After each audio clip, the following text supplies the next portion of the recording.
¿Estás grabando vos entonces ahora, Flor? Genial. Buenísimo.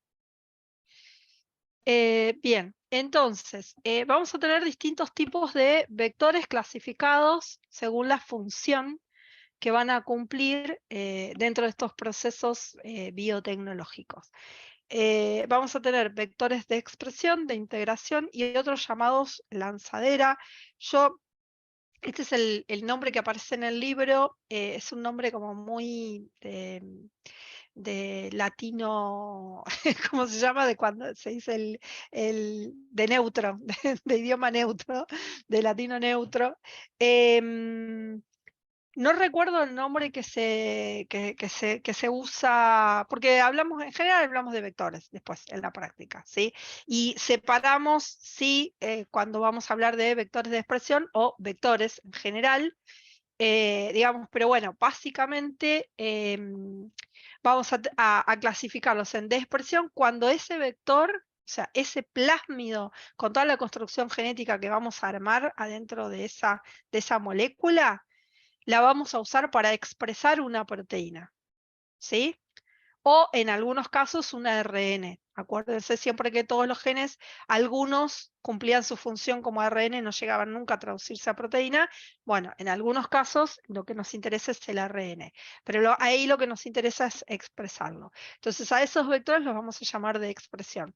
Y después vamos a tener una serie de vectores que vamos a tener en el laboratorio que los vamos a usar para almacenar la información, para manipularla, o sea, va a ser como si fuera, el vector es como si fuera la mesada de trabajo, donde nosotros estamos armando y desarmando cosas, ¿sí? Si estamos, ustedes se imaginan, no sé, o con un Lego, o con una mesa de trabajo de un taller, etcétera, el vector es el material sobre el cual nosotros vamos a estar trabajando, agregando y poniendo y sacándole cosas, ¿sí? Entonces vamos a tener algunos que van a ser de integración, que son los que se van a usar para llevar, por ejemplo, el gen a la molécula del hospedador. Por ejemplo, si vamos a colocar un gen de resistencia al glifosato en una planta, vamos a usar un vector específico que se llama vector de integración, que tiene la información para llevar ese gen e integrarlo dentro de la molécula del hospedador, ¿sí? A ese lo llamamos de integración. Y después tenemos los que usamos normalmente en el laboratorio, que bueno, acá aparecen como lanzadera, yo no recuerdo una traducción más práctica para nosotros, porque la verdad es que normalmente los llamamos vectores y punto, que son los que vamos a utilizar para esto, es decir, qué es lo que vamos a usar, es la herramienta donde vamos a estar trabajando. Primero le agregamos una cosita, después la cambiamos, le agregamos otra, ¿sí? Y la pasamos de un lugar a otro, los usamos para guardarlos a mediano y largo plazo. Todos esos vectores son con los que vamos a estar trabajando en el laboratorio, ¿sí? Digamos, en el cotidiano.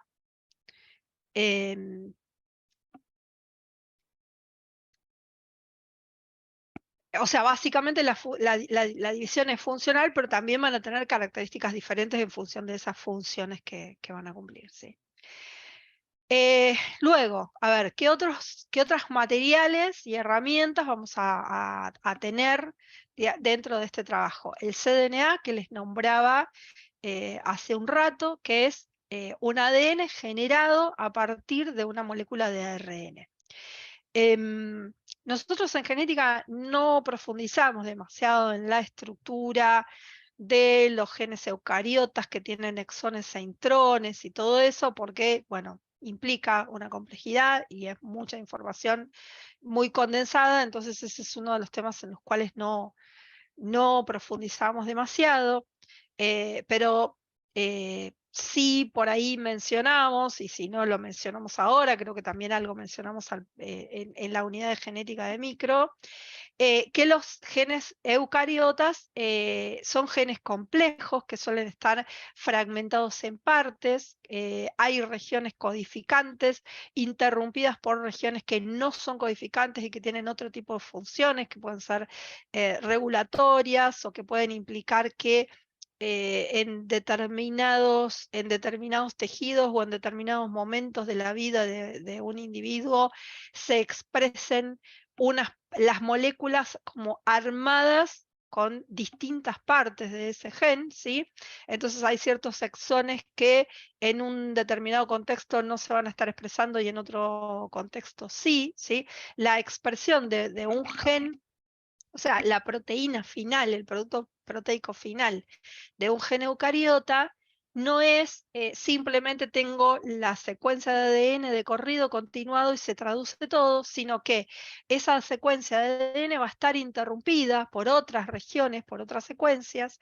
El ARN se va a copiar primero todo entero y luego hay un proceso de maduración del ARN en el cual se van a eliminar todos los pedacitos de la secuencia que no se van a estar usando y va a quedar solo lo que codifica ahora sí para esa proteína que va a cumplir esa función, ¿sí?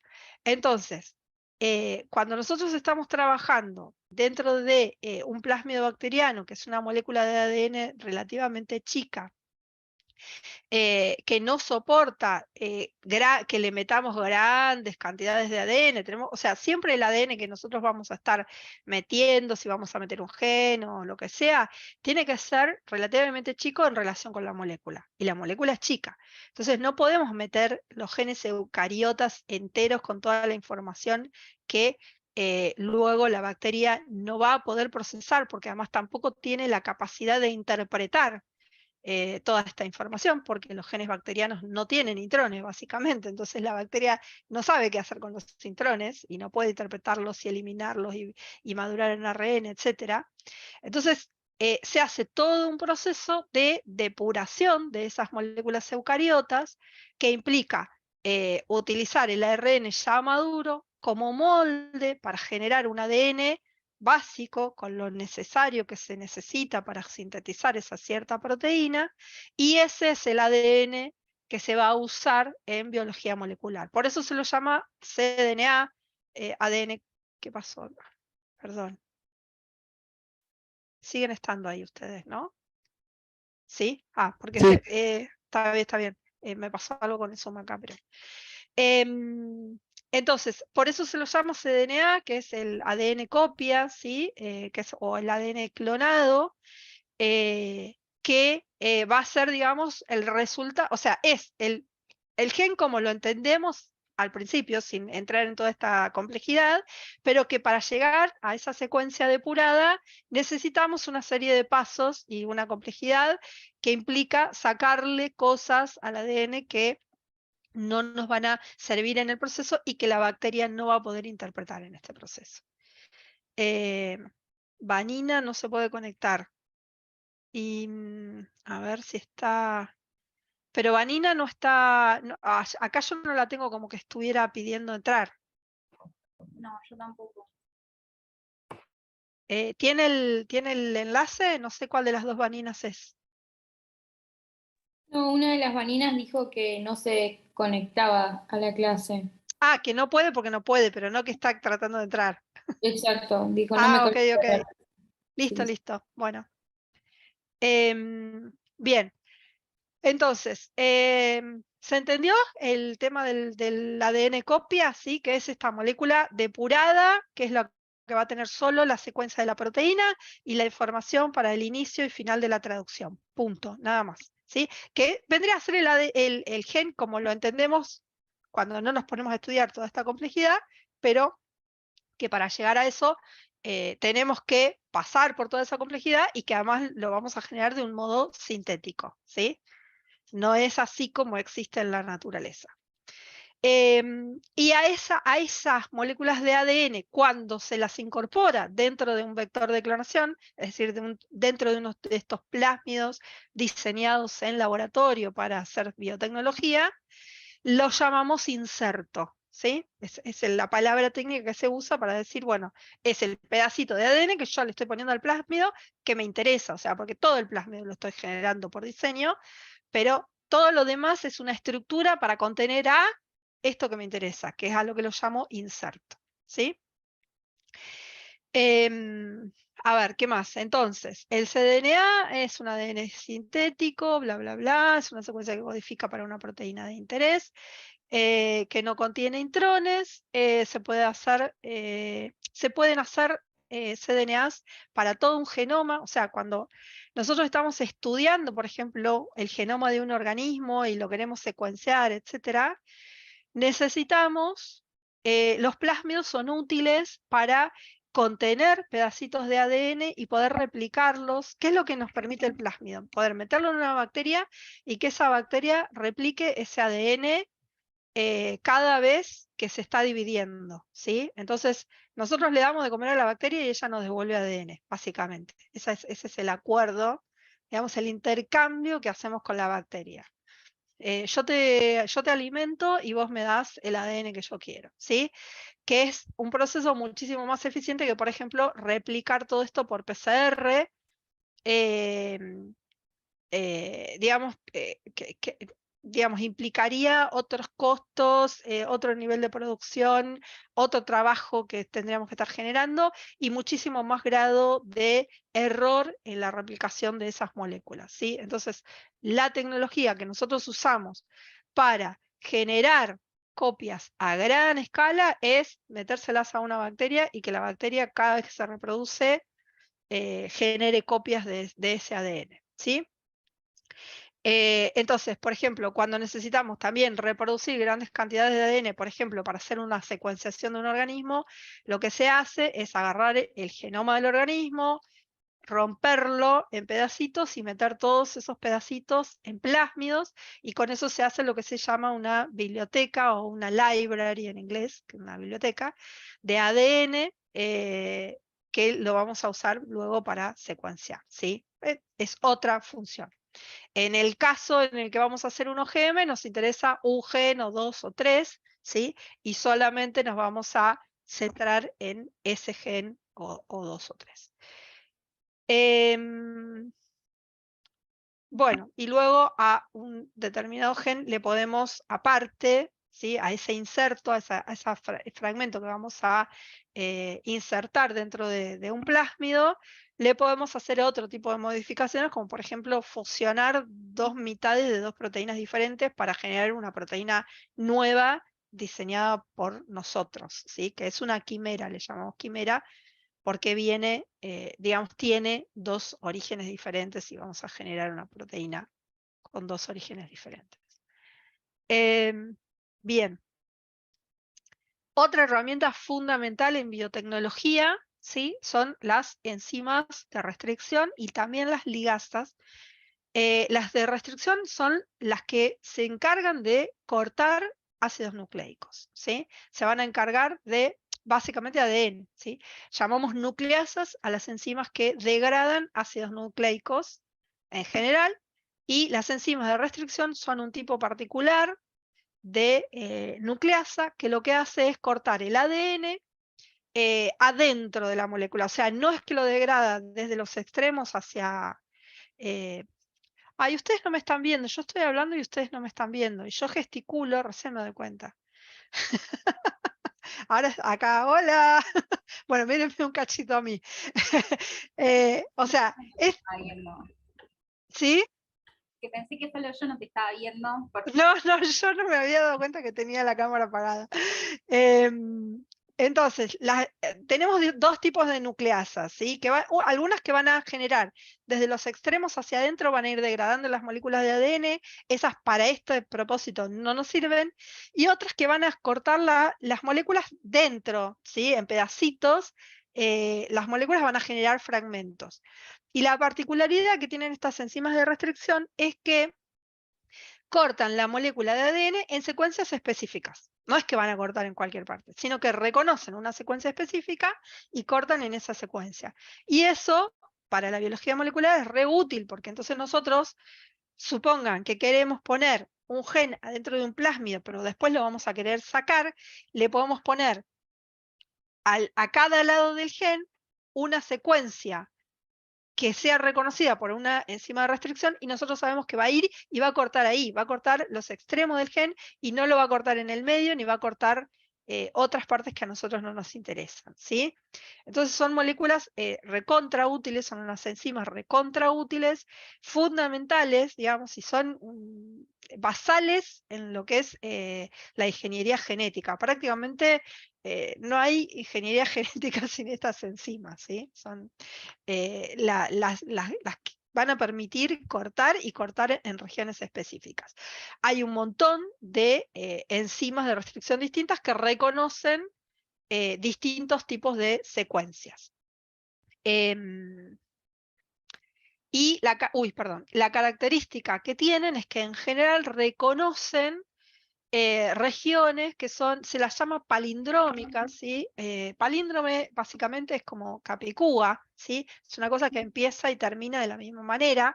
En este caso, las secuencias de ADN se consideran palindrómicas. Bueno, acá tienen un ejemplo, por ejemplo, TCCT, que se lee igual en los dos sentidos, pero también se consideran palindrómicas regiones como esta, por ejemplo, ustedes ven GAATTC. Se considera palindrómica, es decir, Capicúa, porque la podemos leer igual si la leemos en sentido 5-3 en las dos hebras. Es decir, si nosotros esta hebra la tenemos en sentido 5-3, leemos GAATTC.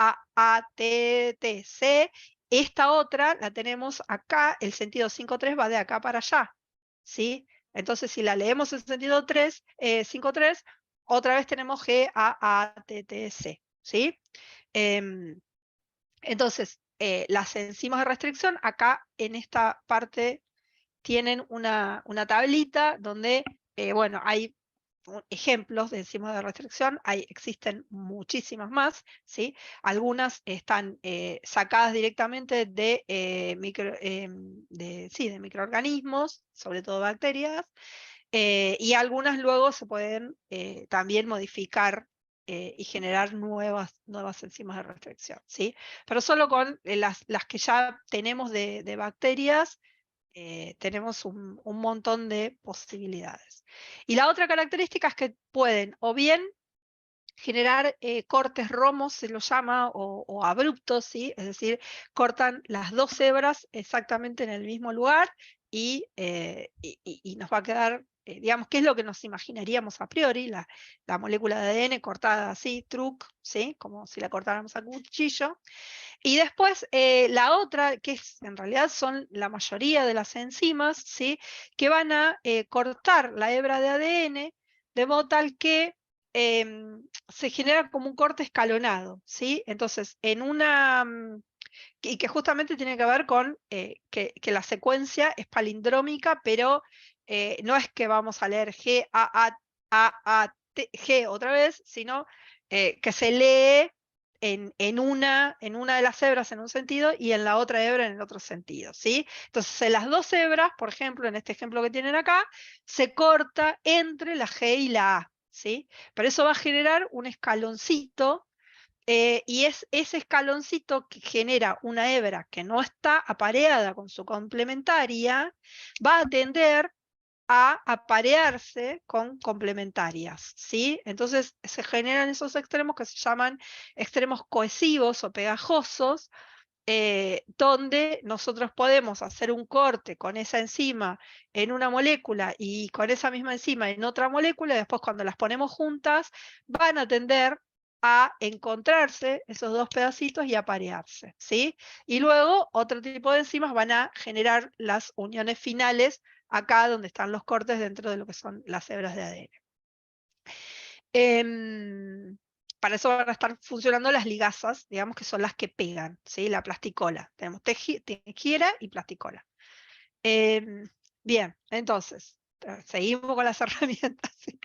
Bueno, acá el corte con perspectiva de género, ¿sí? A Daisy Roulin-Dussois, o algo así se pronuncia el nombre, no sé exactamente, francesa. En genética, bueno, cuando en genética les nombro a las mujeres que no ganaron el Nobel, hasta hace un tiempo todavía no tenía ni foto de ella porque hasta hace un tiempo en internet ni siquiera circulaban fotos de ella. Está pasando algo parecido a lo que pasó con Rosalind Franklin, que es que se la está empezando a reconocer, empezaron a aparecer fotos, pero incluso post-mortem, o sea, ya se había muerto ella y yo lo buscaba en internet y no encontraba fotos, no aparecían fotos. O sea, escribí en un momento a la universidad donde ella trabajaba pidiendo fotos. Bueno, como era en francés, no sé, no me entendieron, no me contestaron, qué sé yo. Ahora están circulando fotos, también es una de esas situaciones escandalosas, porque fue su coequiper, que no me acuerdo si era su jefe o su par, quien recibió el Nobel y nunca hizo ningún tipo de reconocimiento, jamás, de la participación de ella. Así que bueno, aquí va el reconocimiento de las mujeres invisibilizadas dentro de la ciencia. Y bueno, esto, como les decía, o sea, es fundamental el descubrimiento de las enzimas de restricción porque fue lo que, digamos, una de las cosas que motorizó la posibilidad de poder hacer ingeniería genética. No se podía hacer tanto nivel de copy-paste y de invenciones genéticas sin tener estas enzimas, ¿sí? Entonces, acá tenemos los elementos mínimos de un vector que implican tener una región que se llama múltiple cloning sign o ciclo de policlonado o polylinker, algún nombre similar, ¿sí? Que es esta región que ustedes ven acá, que está como agrandada en una barra, ¿sí?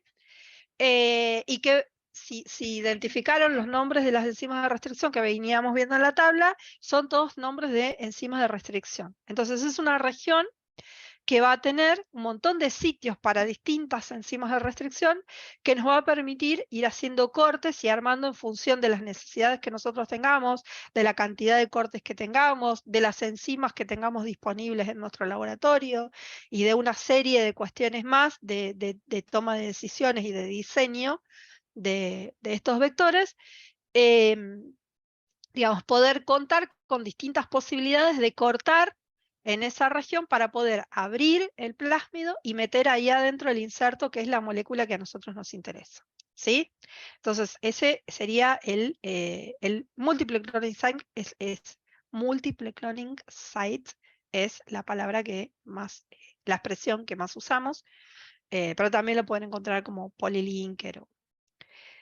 Ese sitio, ¿sí? En los vectores más tradicionales, los que se suelen usar como ejemplo, va a estar adentro de una región que codifica para un gen, que lo va a interrumpir y que cuando está solo el ciclo, solo el sitio de policlonado, el sitio donde están todas las secuencias para las enzimas de restricción, cuando solo están esas secuencitas, es lo suficientemente chico como para que esa proteína tenga algunos aminoácidos de más, pero pueda cumplir su función perfectamente, ¿sí? No interfiere con la actividad de la proteína. Pero cuando nosotros cortamos y metemos un gen, eso que metemos ya interfiere con la actividad de la proteína, ¿sí? Y eso es parte de toda esta estrategia de ingeniería, ¿sí? Ahora vamos a verlo en más detalle. Otra de las regiones que es fundamental es tener un origen de replicación para que ese plásmido se pueda replicar, ¿sí? Y que se replique en lo posible en un número de copias que sea, en general, lo más alto posible dentro de lo que tolera esa bacteria para ese plásmido, ¿sí? Porque en general lo que queremos cuando nosotros tenemos un plásmido es tener un gran número de copias. Entonces queremos que sean muchas, no tantas como para que le hagan daño a la bacteria y la bacteria no se pueda reproducir. Entonces, bueno, hay un óptimo, dependiendo del plásmido, del tamaño del inserto, de la bacteria, etcétera, hay un óptimo de número de copias que es el que se puede llegar a tener. Y después tenemos los famosos genes de resistencia a antibióticos, que son parte constitutiva en general de este tipo de plásmidos, que van a tener distintas funciones, ¿sí? ¿Para qué queremos este gen? Vamos a tener entonces el gen LAC-Z, ¿sí? ¿Se acuerdan cuando vimos el operón LAC? Que teníamos una enzima que se iba a encargar de hidrolizar la lactosa, etcétera. Bueno, este es una enzima un poco parecida, digamos, ¿sí? Que es la beta-galactosidasa, que se va a encargar de metabolizar una molécula, ahora lo vamos a ver bien, y que va a producir va a generar un producto de color en las condiciones en las que nosotros lo creamos, ¿sí? Entonces, tanto el gen de resistencia como el otro gen que nos produce un producto de color son parte de la estrategia de, digamos, biotecnológica que nosotros vamos a usar para poder identificar cosas en esto que estamos haciendo, porque acuérdense, quienes estuvieron en la clase que yo llevé, el tubito donde veíamos un tubo con primers de ADN, nosotros no vemos nada cuando estamos trabajando en genética, ¿sí? Generalmente tenemos tubos rellenos con un líquido, que es un líquido acuoso, transparente, que en el mejor de los casos podemos llegar a ver alguna turbidez, podemos llegar a teñir el ADN con algún colorante cuando hacemos alguna técnica de identificación, etcétera. Pero la mayor parte del tiempo nosotros estamos poniendo cosas que las vemos como gotitas de agua y no tenemos manera de saber qué es lo que está pasando, si eso que nosotros estamos queriendo hacer realmente ocurrió o no ocurrió, si realmente el plásmido se cortó, si realmente el gen se incorporó al plásmido, ¿sí? El transgen que nosotros estamos tratando de armar, ¿se incorporó o no se incorporó al plásmido? Entonces, ¿cómo hacemos para saberlo? Bueno, tenemos estos otros métodos, que es tener algunos genes adicionales que van a funcionar como indicadores o como reporteros y que nos van a permitir saber si eso que nosotros estamos haciendo y que con lo que estamos trabajando medio a ciegas, en realidad está ocurriendo o no, ¿sí? Entonces, sigo, ¿sí? Vamos a tener, bueno, acá estaba el polylinker o multiple cloning site y el gen marcador de selección, que es el gen de resistencia a antibióticos, ¿sí? Que lo que nos va a permitir es hacer ¿qué? O sea, nosotros vamos a trabajar con bacterias para estar replicando estos plásmidos. ¿Cómo hago yo para saber si mi bacteria incorporó el plásmido que yo le estoy dando para que incorpore el determinado gen, ¿sí? Bueno, necesito genes marcadores de selección, o sea, genes que me permitan hacer una diferenciación de aquellas bacterias que lo incorporaron o no. ¿Se acuerdan cuando hablábamos de cultivos diferenciales y ese tipo de cosas al principio de la materia? Bueno, es el mismo tipo de estrategia, ¿sí? En este caso, lo que vamos a hacer es, dentro del plásmido, vuelvo a la anterior, ¿sí? Tener un gen de resistencia, en este caso ampicilinas, el antibiótico, si es un antibiótico de la familia de las penicilinas. Entonces, si yo a las bacterias las crezco en presencia de ampicilina, solo van a crecer aquellas que incorporaron el plásmido de interés, ¿sí? Por eso necesito el gen de resistencia a ampicilina, que es una de las principales estrategias. En algunos casos se usan, bueno, después ya cuando se va a pasar a llevarlo a la planta, genes de resistencia a herbicidas o ese tipo de cosas, que aparte, digamos, de generar la característica de yo quiero generar una planta resistente al glifosato, mi interés es que la planta sea resistente al glifosato, ¿sí? Pero esa resistencia...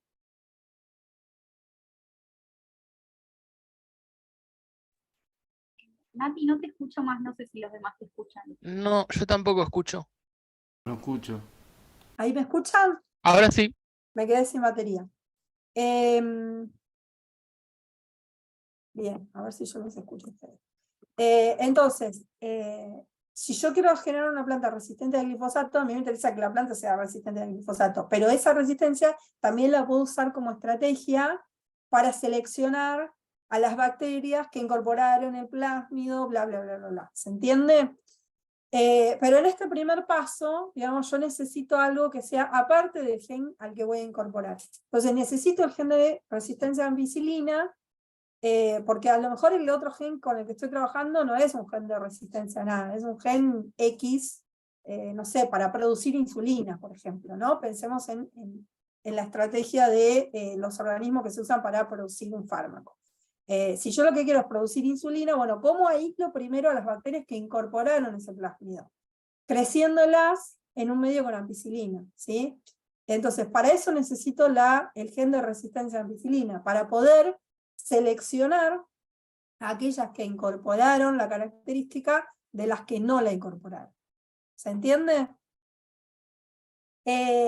Bien, y el otro gen, el segundo, que es el LAC-Z, en este caso, que nos va a funcionar como indicador, en general lo que se hace es, a ese gen, pongámosle otra vez insulina, a ese gen, yo voy a estar, o sea, vamos a tener bacterias que incorporaron el plásmido, pero el plásmido con inserto, y otras que incorporaron el plásmido sin inserto. Porque no, o sea, no, yo tengo una estrategia que sea eficiente 100%, cuando estoy haciendo esto de cortar y pegar y todo eso. Entonces, vamos a transformar las bacterias, le vamos a incorporar el plásmido, pero algunas van a incorporar, algunas no van a incorporar nada. Entonces, si en presencia de ampicilina no crecen. Otras van a incorporar el plásmido y van a crecer en presencia de ampicilina, pero algunas van a tener el inserto y otras no. Entonces yo necesito también, otra vez, separar las que incorporaron el cDNA de las que no lo incorporaron, ¿sí? Y para eso necesito esta segunda estrategia, y para eso tengo la estrategia más utilizada, que es la del sistema blanco-azul, que vamos a ver ahora, que es con este gen, LAC-Z, que, como les decía, o sea, cuando no incorporó el plásmido, este sector es lo suficientemente pequeño como para que la enzima sea funcional. En cambio, cuando el inserto ingresó, ahí ya la enzima deja de ser funcional, ¿sí? Porque es muy grande la región que le ponemos, y porque aparte le vamos a poner regiones para que solamente la traducción empiece y termine en la zona del inserto. Entonces, y vamos a interferir con la funcionalidad de la enzima, y eso nos va a permitir diferenciar aquellos que incorporaron el plásmido con inserto de los que lo incorporaron sin inserto, ¿sí? Entonces necesitamos ese tipo de genes. Esos genes que los vamos a conocer como reporteros, tenemos algunas otras alternativas, deben haber visto muchísimas veces estos conejos verdes, moscas verdes, ratones verdes, ¿sí? Fluorescentes.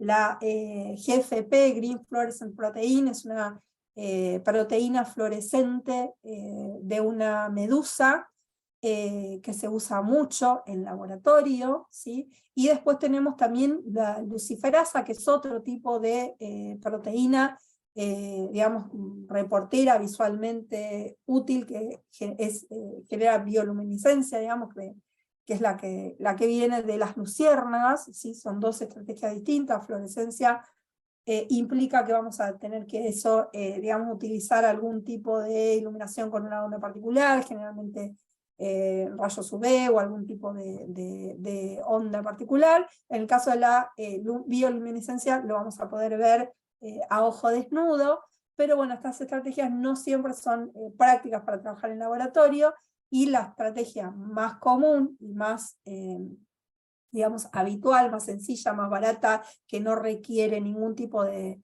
tecnología adicional, es la del uso de este gen, esta enzima beta-galactosidasa, que va a hidrolizar un compuesto que se llama Xgal, que es esta molécula que ustedes tienen acá, que está compuesta por un azúcar y otra molécula, digamos, que es un anillo doble que tiene cloros y bromos.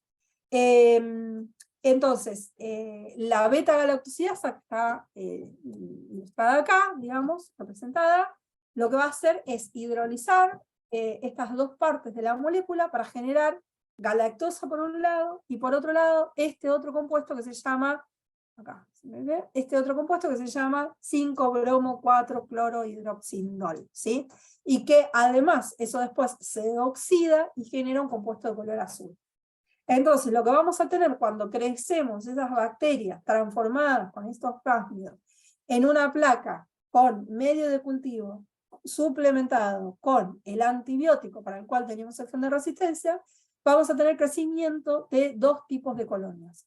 Por un lado, aquellas que incorporaron el plásmido sin inserto, ¿sí? Que van a tener la enzima funcional y por lo tanto toda esta reacción se va a producir y por lo tanto las vamos a ver como de color azul, porque ese compuesto oxidado es de color azul. Y por otro lado vamos a tener las colonias blancas, que son las que incorporaron el plásmido con el inserto que irrumpe con la actividad enzimática, que por lo tanto la enzima no va a estar funcionando y nos va a dar colonias típicas de color blanco, ¿sí? Entonces nosotros sabemos que las colonias blancas son aquellas que incorporaron el plásmido con nuestro ADN de interés, ¿sí? Con el inserto que nosotros metimos dentro de la molécula.